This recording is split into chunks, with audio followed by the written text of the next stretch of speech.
Bap, nandito naman kami.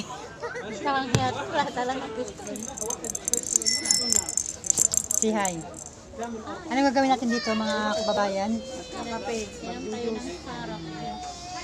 Mag-ano lang kami dito? Milk tea.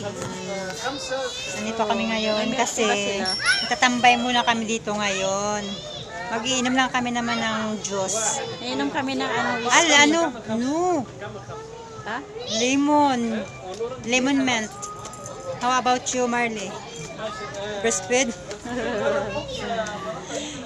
How about you, kabayan? What do you want? I want a pineapple for me. You, Claire? What do you want? Milk tea. Milk tea?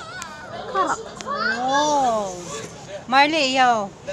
Yo, alibap-bap, yo.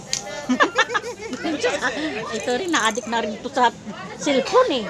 Lang kaya itong batang ito eh. Pagka ano ng isang taon niya, hanapin na yung cellphone nito. Hello, alibap-bap, yo. Tingnan mo nga kung sa... Mag-iinom kami muna ng ano. Yung sa akin naman, in-order ng amo ko. Tingnan mo. Lemon mint. Ay, yan ang anuhan mo. Baka pag ano yan, lumaki yan, yung cellphone mo lagi na ang hawak mo. Hindi. Kasama mo siya. Iiyak na pag wala na kang cellphone. Ito naman, iniikot-ikot yung bag. Ganun pa. Ay, sorry, akala ko. Chinitik ko lang kung may jacket ba. Ano? Alam nyo kasi, yung mga kababayan, o mga kalibak-bak ko, sarap ng life namin dito. Akala nyo ba? Ang sarap ng life namin dito. Pagod ang abot namin sa kakagagala. Yan ang buhay namin. Pagod, puyat, at baka... Puyat.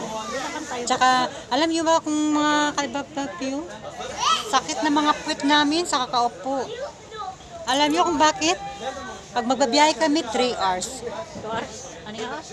2 hours and a half. 2 hours lang. 2 hours and a half. Amo mo pa Oh, paano sige. kayo planong mag-drive? Kukuha niya tayo ng ano? Hindi ako mamamatay sa sa tingin-tingin ng paligid, kundi mamatay ako sa review sa takbo ng sasakyan. Sobrang bilis ng takbo ng sasakyan.